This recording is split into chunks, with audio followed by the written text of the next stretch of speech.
2장. 요한계시록 2장 1절부터 7절까지 보겠습니다.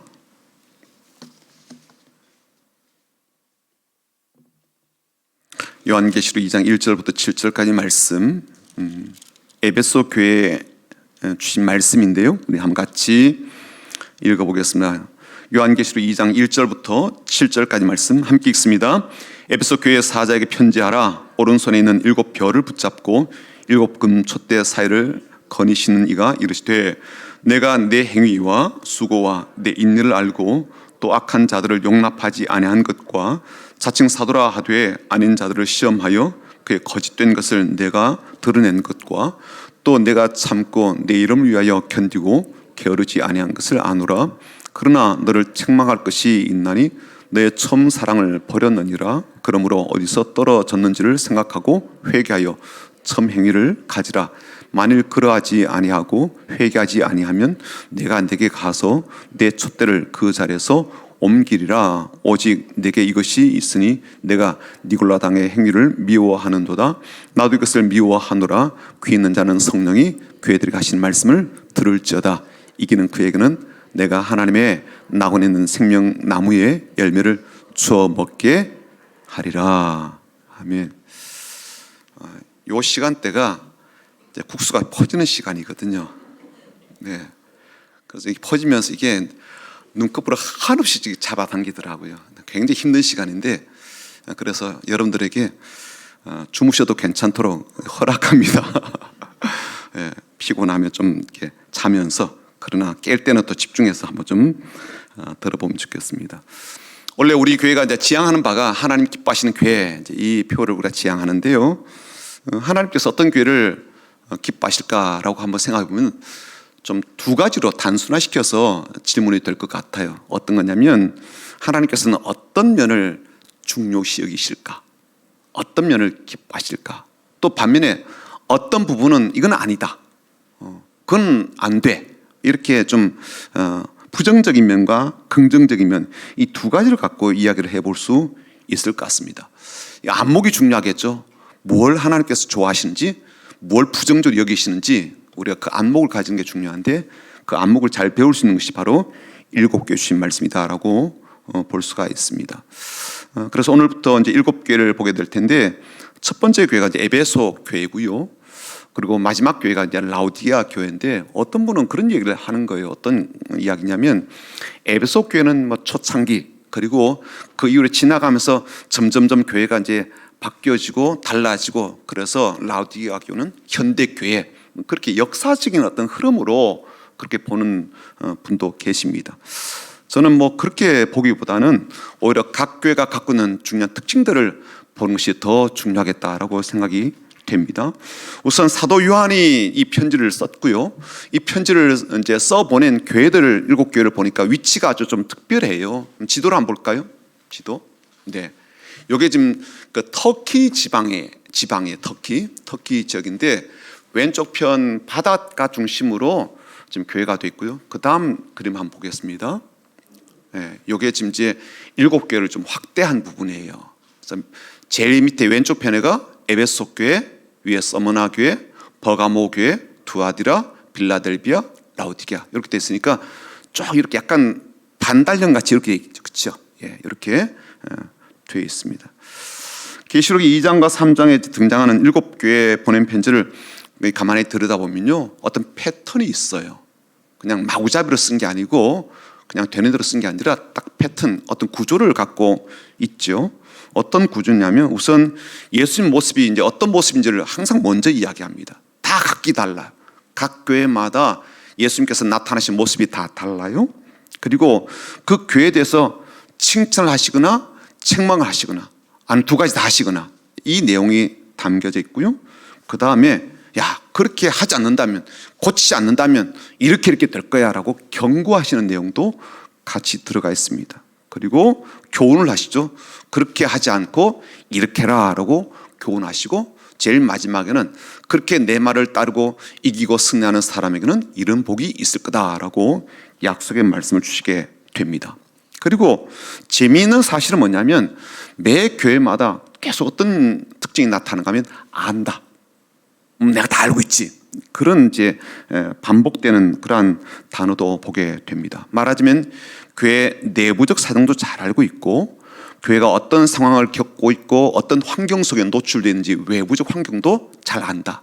그러니까 우리 속마음도 잘 알고 우리 행동도 잘 안다. 교회 내부적 상황도 잘 알고 있고 교회 외부적으로 어떤 형편인지도 잘 안다. 그렇게 되어 있습니다. 그리고 그런 잘 알고 있기 때문에 내가 칭찬해. 내 이거 잘하고 있으니까 내가 칭찬해. 그리고 이건 잘못되었어 라고는 경고의 내용도 나오죠. 그래서 서머나하고 빌라델비아 교회는 칭찬에 대한 것만 나오고요. 또 사대 교회와 라우디게아 교회는 잘못된 것만 나오기도 하고, 그리고 나머지 교회는 잘한 것과 잘못된 것 두 가지 다 겸해서 그렇게 말씀하십니다. 그리고 그 문제점을 정확하게 알고 또 진단하면서 이건 바꿔야 돼, 회개해야 돼라고 경고하는 것도 그 가운데 등장합니다. 그리고 우리가 잘 이제 알아야 될 게 뭐냐면 이 이제 요한계시록 이제 2장과 3장이 이제 교회에 보낸 편지인데 이걸 한 교회만 보는 게 아니라 회람용이었어요.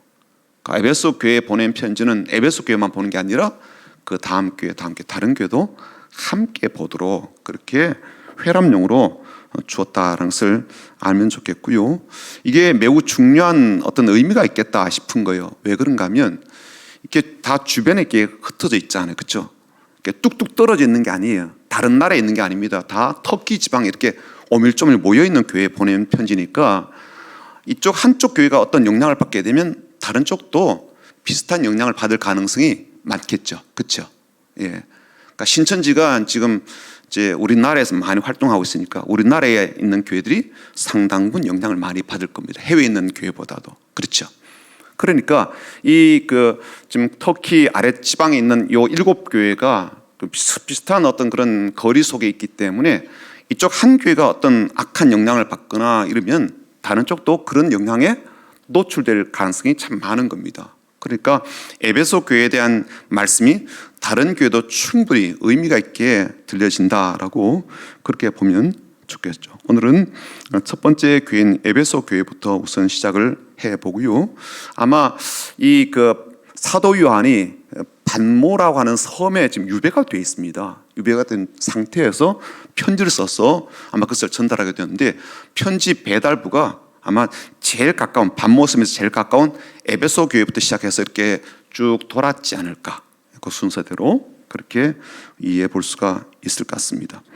에베소에 대한 이야기를 좀 해보죠. 에베소라는 이 도시는요, 부족함이 없는 풍요로운 도시다라고 한마디로 정의를 할 수가 있습니다. 그러니까 시민들 위한 위락 시설이 참 잘 되어 있는데 이걸 한번 구체적으로 좀 이야기를 해볼게요. 우선 2만 5천 명을 수용할 수 있는 대극장이 있었습니다.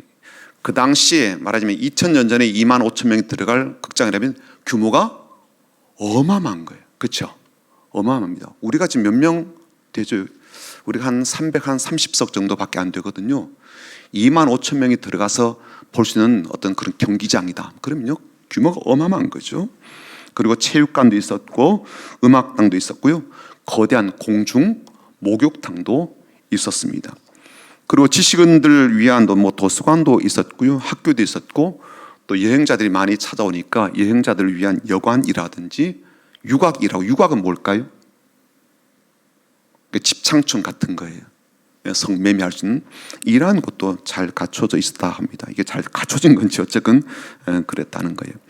그래서 각 지역에서 이제 상인들이 몰려오게 되고 또 은행업자라든지 창업자라든지 운수업자들 이런 사람이 어마어마하게 이 도시에 몰려들면서 도시가 계속으로 확장 그리고 더 부유해지는 일들이 있게 되었고 또 상업적으로 이게 번창하게 되면 꼭 문제가 따라요. 돈 문제 때문에. 무슨 이제 분쟁 같은 게 일어나게 되겠죠. 그래서 법률가라든지 이런 사람들도 그곳에 참 많았고요. 예술가, 철학자, 하여튼 두루두루 그 도시에 들어올 만한 사람, 모일 만한 사람이 적히 모여 있는 그런 도시였다라고 볼 수가 있습니다. 그래서 이 에베소 사람들은 자기 스스로 어떤 생각을 가졌냐면 우리는 이 아시아의 수도다. 그렇게 자부심을 가질 정도였죠. 그리고 세계에 이제 많은 여성들이 그런 도시를 한번 좀 가봤으면 하는 그런 마음이 많았다고 합니다. 그리고 그 당시엔 로마 집정관이었던 이제 안티누스 같은 사람은 이태 여왕이었던 클레오파트라고 이제 결혼하고 나서 그곳에 자주 갔다는 에베소에 가서 명품을 구매하는 일들이 많았다고 합니다. 한번 그림을 제가 몇 가지 좀 준비를 해봤는데요. 에베소의 대극장을 한번 보죠. 유적만 지금 남아 있는 겁니다. 이런 모습이에요. 2만 5천 명 정도 수용할 수가 있는 곳인데 나중에는 이제 검투사들이 그런 말 이렇게 격투를 하는 칼을 들고 싸우는 격투장으로 이렇게 사용되기까지 했다고 합니다. 저도 그때 우리 가족이랑 한번 여기에 갔던 적이 있거든요. 가보니까 이게 이제 바닷바람을 이렇게 불게 하는 그런 곳에 세워져 있어가지고 음악당 같은 경우는요 그냥 마이크 없이 소리를 지르면요 잘 울림이 돼요. 굉장히 이제 건축학적으로 잘 만들어진 그런 곳이기도 합니다. 도서관도 있습니다. 이 도서관이 어떤 이제 형태로 이제 사용되었는가 하면 그 당시 이제 파피루스라든지 뭐 책이라든지 이런 것들이 있었는데 무려 12,000권의 책이 이 가운데 있었다고 합니다. 어마어마한 거죠, 그렇죠? 그런 책도 보관하는 셀주크 도서관도 있었고요. 또 다음에 보시면 공중 화장실도 있습니다. 이게 공중 화장실이었어요. 근데 여기 이제 밑으로 이제 물이 흐르게 되고 그래서 수세식인 거죠. 어떻게 본다면. 그리고 앉는 자리는 계급별로 앉는다 그렇게 이야기를 하더라고요. 그래서 이제 윗사람은 이제 하게 되면 쭉 흘러가게 되고 아랫사람은 그 냄새를 맡으면서 하게 되는 뭐 그렇게 앉는다고 하네요. 또 공중 목욕탕이 또 따로 있었고요. 이게 목욕탕 시설입니다. 그리고 신전도 있었어요. 황제 숭배를 위한 신전. 이건 도미티안 황제 숭배 신전이고요. 또 하드리안 황제 지금 다 유적만 남아 있는 그런 상태 속에 있습니다. 에베소 이 도시는요 아데미라고 하는 여신을 섬겼는데 그 신전도 따로 있어요. 이 신전에 대해서는요 원래 모습은 이렇다고 합니다. 근데 이제 유적만 남아 있어요. 이렇게 바뀌어지게 됐습니다. 이런 뭐 기둥 몇 가지밖에 남지 않은 그런 상태에 있다고 합니다. 왜 이 신전에 대해서 사람들이 좀 불가사의하다라고 그렇게 느끼는가 하면 지금 이태리에 가면 이제 파르테논 신전이 있죠. 그보다 규모가 무려 4배나 더 크다는 거예요. 어마어마한 규모의 신전을 갖고 있었고 웅장하고 아름다웠다 그럽니다. 그래서 구전에 따르면 이 태양이 이 땅에 생성된 이후로 이토록 아데미 신전보다 더 훌륭하고 아름다운 신전은 없다. 그런 전설 같은 이야기들이 내려온다고 합니다. 그러면 그 아데미 신전에는 이제 아데미 신을 이제 두었겠죠. 신상은 어떤 거냐면 이런 모습입니다. 볼까요? 네, 이게 잘렸네요. 네. 이게 가슴 모양이 있죠, 그렇죠? 가슴에 이제 여인들의 이 이제 가슴이 있는데 에베소 사람들이 열정적으로 이제 숭배했던 아데미 여신인데 특징이 이제 이런 가슴에 유방이 많이 달린 그래서 풍요의 여신을 그렇게 상징을 한다고 하고요.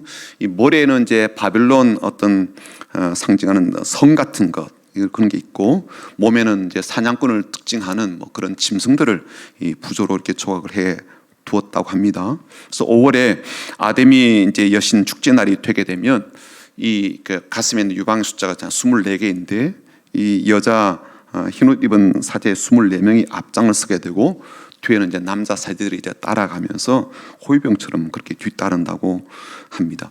이 여신을 숭배하는 이제 그 장면을 제가 직접 본 것은 아니지만 기록을 이렇게 찾아보니까요, 이게 황홀한 것도 있고 매우 이제 광란적인 그런 것들을 한다는 거예요. 사람들이 막 고함 소리, 짐승 울음소리 막 이런 것들을 내게 되고 나팔을 불면서 이제 분향을 하기 시작하면요 군중들이 막 흥분하고 이런 말을 써도 될지 모르겠지만 그 지랄 발광을 하는 이제 그런 그 정도로 그렇게 막 광적으로 한다는 거예요.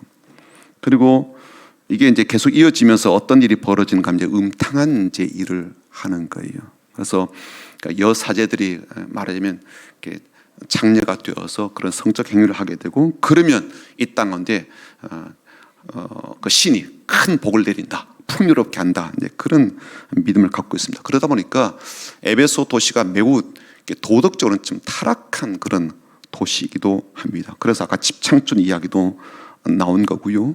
집창준이 어떤 게 진짜 있었나? 있었습니다. 한번 볼까요? 이게 뭘까요?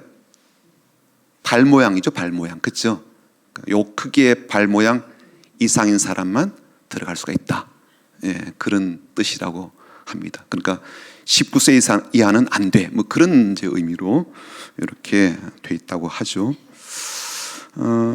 이 이제 에베소 도시를 보게 되면 우리가 참 이제 부정적으로 볼 수밖에 없는 여러 가지 요인이 있지만, 그러나 에베소 교회 자체는요 매우 사랑과 애정을 많이 받은 교회라 그렇게 볼 수가 있습니다.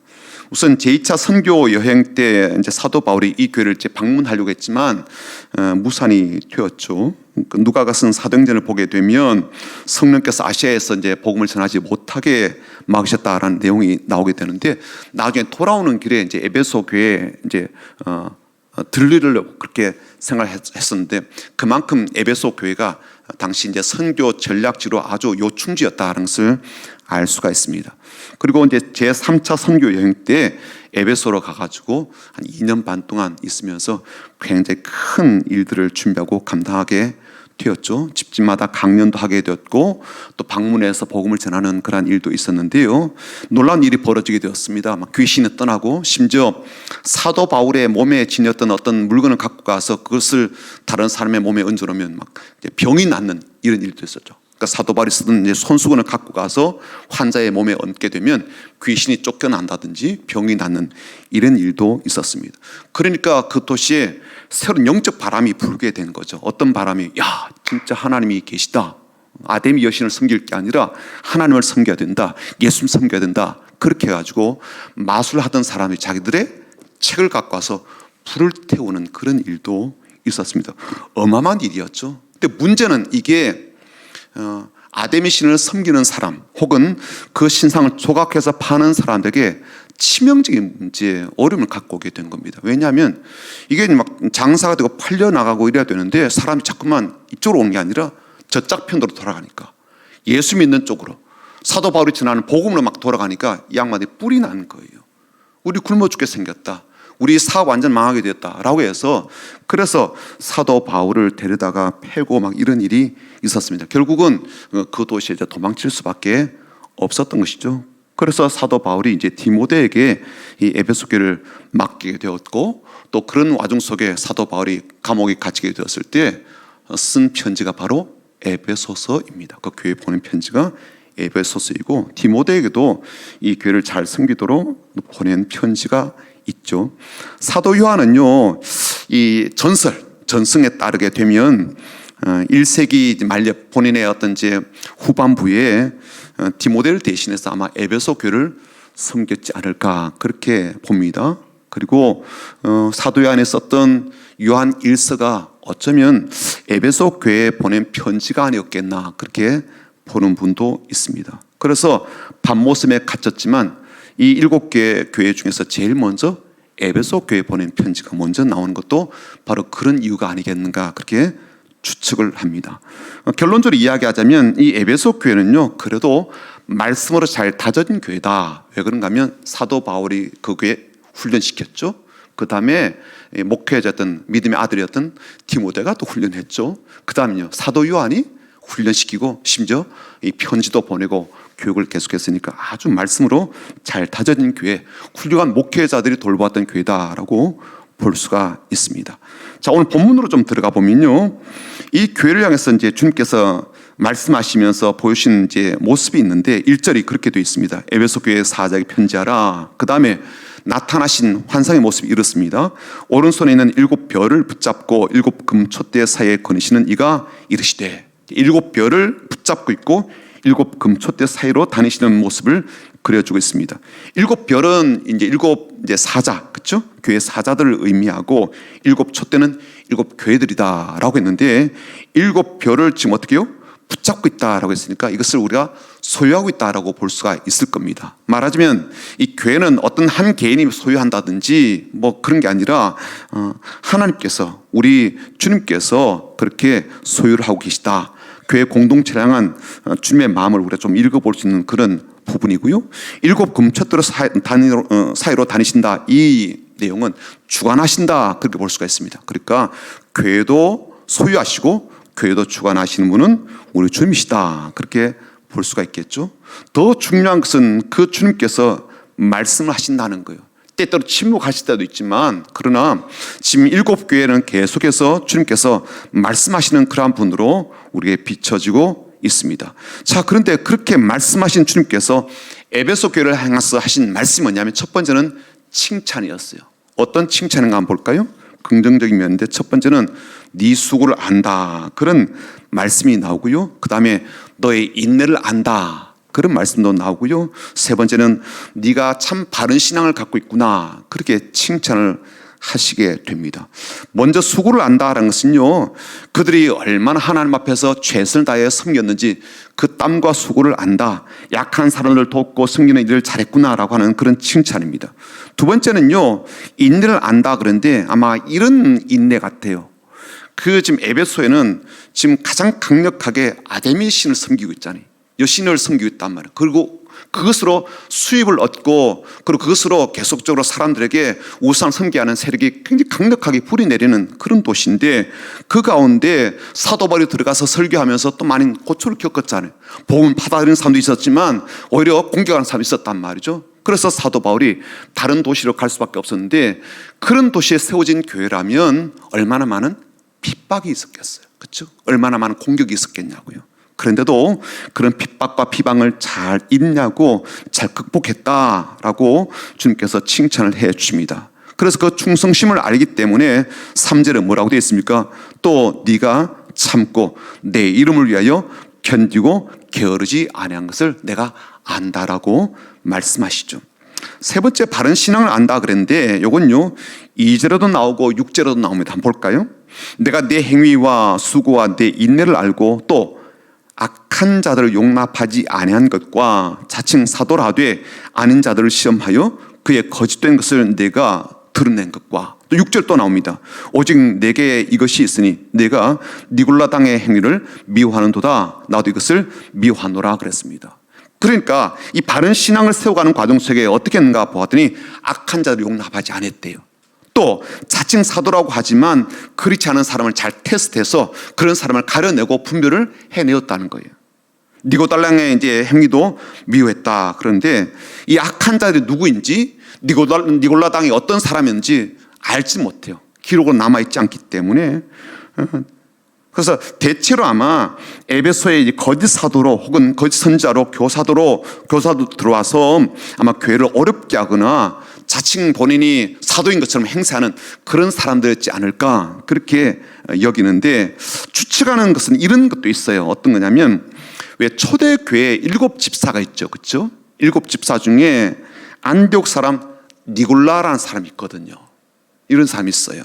근데 이 사람이 혹시 변질되어 가지고 사람들을 끌어모아서 자기가 우두머리가 되고 그야말로 한 이단의 어떤 그런 교수로 행사한 것은 아닐까. 그래서 그 사람을 가리켜서 혹은 그 사람을 따르는 무리를 가리켜서 니골라 당이라고 부르는 것은 아닐까, 그런 추측도 있고요. 또 어떤 사람은, 성경신학자는 또 이렇게 이야기합니다. 이 니골라당의 이제 창시자가 니콜라우스라는 사람인데, 이 니콜라우스라는 이름이 이 백성이라고 하는 라오스하고요, 또 없애다 혹은 뭐 정복하다라는 뜻의 니카오하고 라오스, 이 말이 이제 합성이 된 것인데, 이게 어떻게 본다면 부도덕한 이제 가르침을 가르쳐서 이 백성들 하여금 진리를 그야말로 빼앗아버리고 잘못된 것을 심어준 그런 사람을 가리키고 그런 사람을 추종하는 무리가 아니었겠나라고 추측하는 사람도 있습니다. 근데 지금까지 남아있는 어떤 그런 이제 기록들을 좀 보게 되면 이게 니골라 당이든지 아니면 악한 어떤 뭐 이단과 관련된 무리든지 그 당시에 좀 팽배하게 사람들에게 성행되었던 몇 가지 이제 그 이론이나 아니면 신학적인 흐름이 있었다는 거예요. 이단적인 신학적인 흐름, 이런 거예요. 첫 번째는요, 우리에게 더 이상 이제 은혜의 시대가 도래했기 때문에 율법은 필요 없어, 도덕은 필요 없어. 그러니까 무율법주의나 무도덕주의로 나가는 그런 이제 이단이 있었고요. 또 하나는 우리의 육체는 아주 약하고 영혼만 선하기 때문에 육체는 아무렇게나 사용해도 무슨 일을 해도 괜찮다. 그러니까 아주 그냥 육체적으로 뭐 내가 좋은 거 막 취하는 거예요. 나쁜 것도 해도 괜찮고. 왜냐하면 영혼만 선하면 되니까, 영혼이 중요한 거니까. 이런 어떤 부도덕한 일들도 그건데 많이 있었습니다. 그런 것을 수용하는 것. 또 어떤 것도 있었는가 하면, 우리는 예수님 안에 있기 때문에 예수님께서 다 보호하신다, 예수의 보살핌을 받고 있다. 그래서 우리가 무질자하게 살아도 상관없다. 왜? 예수님 안에 있는 사람이니까. 그렇게 해서 도덕적으로 아주 복음을 변질케 하고 인간의 욕망, 이 사악한 욕망들을 더 부추기는 그런 일들이 있었는데, 아마 그런 이단들이나 그런 사교들이 아마 교회 안으로 계속 들어온다든지 아니면 교회를 위협하고 사람들을 자꾸만 유혹해서 끌고 가는 일들을 하지 않았을까, 그렇게 보게 됩니다. 그러니까 결론적으로 이 에베소 교회에 이제 그런 이단들의 공격도 있고 주변에 그런 이단들이 있었지만 그런 이단에 넘어가지 않았다는 거예요. 어떤 것 때문에? 영적 분별의 은사들이 있었고 그런 걸 잘 했다는 거예요. 잘 분별하고 정통신앙을 잘 지켰다는 겁니다. 그래서 이 이단과 비진리를 용납하지 않았던 이런 부분에 대해서 양과 역대를 잘 구분하는 그런 마음가짐을 갖고 있었기 때문에 그래서 칭찬하신 내용이었는데, 2세기 초에 이 안디옥 교회 주교였던 이그나티우스라는 사람이 그 교회에 이렇게 잘한 부분에 대해서 이렇게 칭찬을 했다는 거예요. 여러분 진리를 따라 사하니 여러분 가운데 이단이 들었을 틈이 없습니다. 여러분은 진리 안에서 예수 그리스도에 관한 말이 아니면 아예 누구의 말도 듣지 않는군요 라고 그렇게 말을 남겼다고 하는 거예요. 그런 면에서 이 에베소 교회가 아주 모범적인 그런 교회였죠. 그러니까 수고의 땀도 계속 잘 흘리고 고난과 핍박 속에도 잘 인내를 하였고요, 또 신앙의 정통성도 잘 유지하는 그런 교회였습니다. 자, 오늘 예수님께서 이 에베소 교회를 향해서 이렇게 이제 칭찬을 하시게 되죠. 내 행위와 수고와 인내를 안다. 그리고 네가 바른 신앙과 정통 신앙을 잘 분별해서 이단을 받아들이지 않고 잘못된 가르침을 받아들이지 않고 순수한 신앙을 잘 보존하고 있음을 칭찬해 주시는 거예요. 한 40년 전에 이 사도 바울이 에베소 교회에 이제 부탁한 내용이 있었거든요. 이것을 잊지 않고 그 다음 세대 후손들이 잘 간직하고 지켜내는 것을 우리가 볼 수가 있습니다. 자, 그런데 이 2절 보시면요, 그들의 행위의 수고 이제 인내를 아신다 그러는데 이걸 3절에서 또 한 번 더 이야기를 해요. 3절 보시면 또 내가 참고 내 이름을 위하여 견디고 게으르지 아니한 것을 아노라. 말하자면 그들의 수고, 그들의 인내가 어느 정도였는지를 우리가 좀 알 수 있는 부분인데 3절에 보시면 게으르지 아니했다라고 되어 있거든요. 이게 어떤 뜻인가 하면 피곤해하지 않았다, 그런 뜻이 되기도 합니다. 말하자면 주님께서 그들이 얼마나 수고하는지, 얼마나 인내하고 얼마나 참고 있는지를 아시는데 그들이 그렇게 열심히 수고하고 열심히 인내하고서도요 피곤해하지 않았다는 거예요. 근데 열심히 일하게 되면 피곤하지 않을 수가 없죠. 그렇죠? 열심히 내가 애쓰면 애쓴 만큼 육체적으로도 소진이 되니까 많이 힘들었을 거예요. 그런데 이 사람들은 어떻게 했는가 하면 그렇게 힘들고 피곤하긴 하지만 그것을 피곤한 일로 여기지 않았다, 그런 뜻이에요. 피곤하죠. 그렇잖아요. 오후에 이렇게 예배 드리면 눈꺼풀이 얼마나 무거운데 피곤하죠. 그렇지만 내가 이렇게 예배를 드리고 구역장 공부를 하고 구역 예배를 이끌어가는 이 모든 것을 피곤해하지 않았다는 거예요. 힘들게 그렇게 생각하지 않아. 힘든 일이에요. 그렇지만 그것을 힘든 일로 여기지 않았다, 그런 거죠. 오히려 보람차다라고 생각을 했던 겁니다. 우리가 우리의 자녀를 키울 때도 그렇죠. 아이들을 위해서 우리의 자식들을 키울 때 힘들죠. 그렇죠? 힘들지만 내가 그것을 피곤함으로 받아들이지 않고 보람차다, 아이들이 잘 자라고 건강하게 자라고 신앙적으로 잘 자라는 모습 보게 되면 그걸 자랑스럽게 여기고 내일도 거뜬하게 일어나서 밥하지 않아요. 그렇죠? 애들 위해서 우리가 수고한단 말이죠. 그런 마음이었다는 거예요. 그런 마음처럼 그들이 게으르지 않았다는 거예요. 피곤하긴 하지만 게으르지 않았다라는 겁니다. 에베소 교인들이 그랬다는 거예요. 바로 주님께서 그런 그들의 마음을 아시고 보셨다는 거죠. 지난 한 해 동안 여러분들이 열심을 다해 달려오셨을 거예요. 또 우리 구역장들은 더욱더 그런 마음으로 섬기셨을 거예요. 그러한 걸음이 왜 피곤치가 않겠습니까? 그런 걸음들이 왜 힘들지 않았겠어요? 에베소 교인들도요, 이 교회가 세워지고 수십 년은 넘게 그렇게 달려왔거든요. 왜 피곤치 않겠습니까? 1세대가 지나고 다음 세대가 또 신앙 이어서 계속 달려오는데 왜 그들도 힘든 일이 없었겠습니까? 하지만 그들은요, 그런 행위에 대해서 여전히 수고하기를 아끼지 않고 게으르지 아니하며 피곤하다라고 하면서 뒤로 물러서지 않았다는 거예요. 그래서 그런 모습 보시고 주님께서 안다라고 말씀하시고, 그리고 그 교회를 향해서 이런 놀라운 칭찬을 우리에게 들려주고 있습니다. 오늘 우리가 에베소 교회를 살피면서 우리 교회가 그렇게 주님께로부터 칭찬받는 교회, 주님을 더욱더 기쁘시게 하는 교회, 또 그런 성도가 되길 바라고, 우리를 바라보실 때마다 네 수고를 알지, 네 인내를 알지, 네가 얼마나 분별력 있게 신앙생활을 하는지 내가 잘 안다. 네가 신앙적으로 순수함을 잃어버리지 않고 세상에 갖가지 많은 공격과 비난과 혹은 유혹들이 있다 할지라도 그런 것들 끌려가지 않고 진리를 잘 지킨 것을 내가 알지라고 칭찬하실 만한, 그래서 주님께 기쁨이 되는 우리 성민교회, 또 저와 여러분 되기를 주님의 이름으로 축복합니다. 아멘. 임마누엘의 하나님이란 찬양 우리 같이 부르고요, 함께 우리가 기도 올려드리면 좋겠습니다.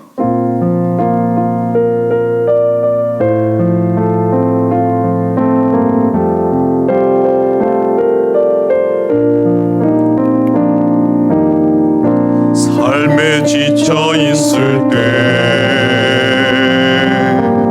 주님이 말씀하셨네.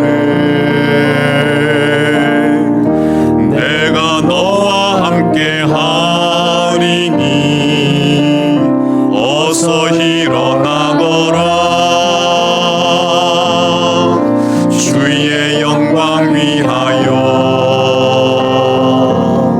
헌신과 희생하는 것 내가 항상 기억하노니 어서 일어나거라.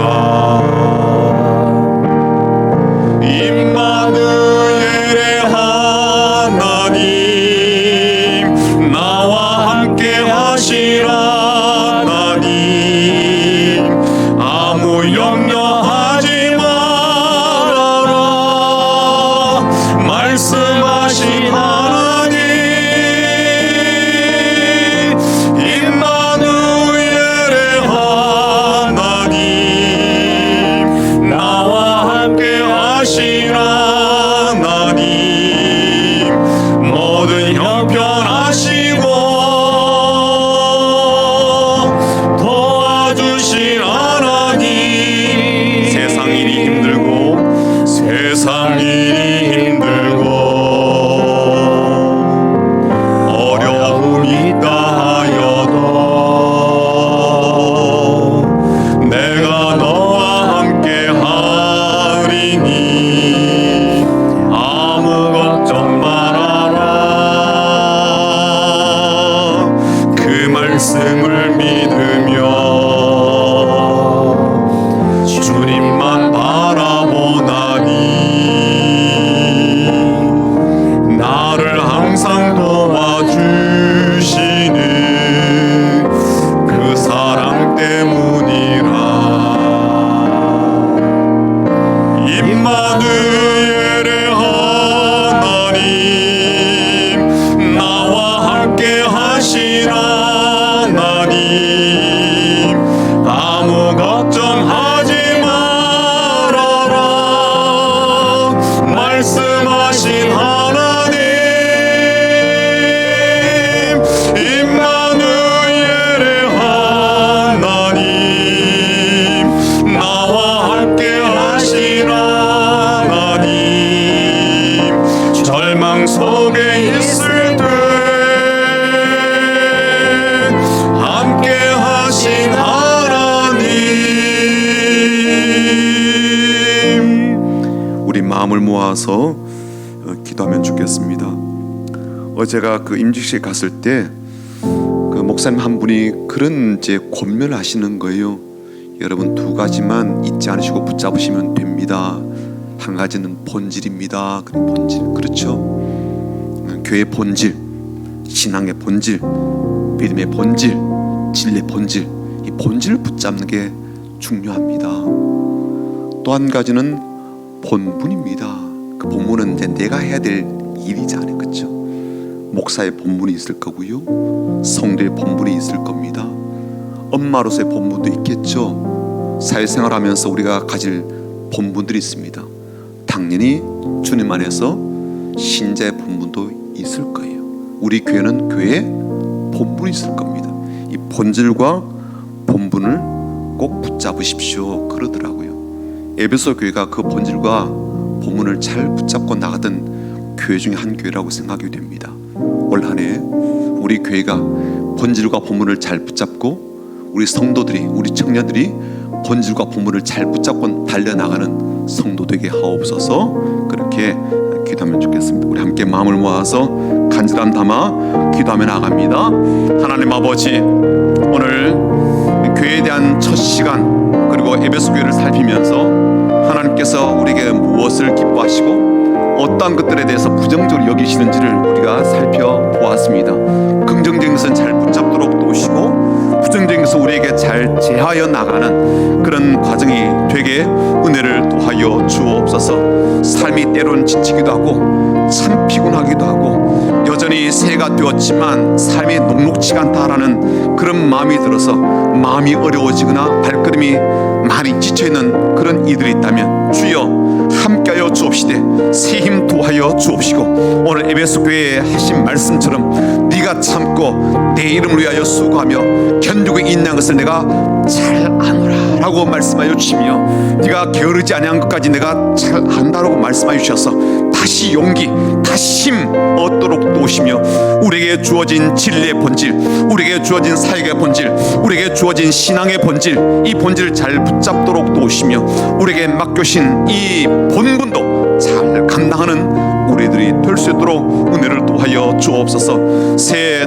첫 주일입니다. 오후 예배를 드리면서 다시 한 번 더 우리의 걸음을 점검하고 우리의 마음을 살피며 하나님께 마땅히 드릴 제물과 같은 삶이 되도록 도와주시고 우리 교회가 그래서 더 활력 있고 하나님을 더욱더 영광롭게 기쁘시게 하는 그런 교회가 되도록 인도하여 주옵소서. 이제 시작합니다. 하나님 앞으로 걸어가는 걸음걸음 가운데 임마누엘 하여 주옵시고 함께하여 주옵시고 능력으로 임하여 주옵시며 우리의 형편을 아셔서 우리의 상황과 상태를 아셔서 무엇이 필요한지 어떻게 도와주셔야 될지를 잘 아시기에 하나님 필요한 것들을 공급하여 주옵시고 능력의 손으로 붙들어 주옵시며 하나님 그 주저앉은 자리가 있다면 또 그런 삶이 있다면 일으켜 세워주셔서 주여 우리에게 본질과 본문을 따라 힘차게 나아가도록 역사하여 주옵소서. 아무리 큰 문제가 아무리 우리에게 절망감을 주는 일들이 우리 가운데 혹 벌어진다 할지라도 그것 때문에 주저앉아 있는 일이 없도록 다시 일어서서 나아가게 되면 하나님께서 이미 약속하시고 준비하신 승리를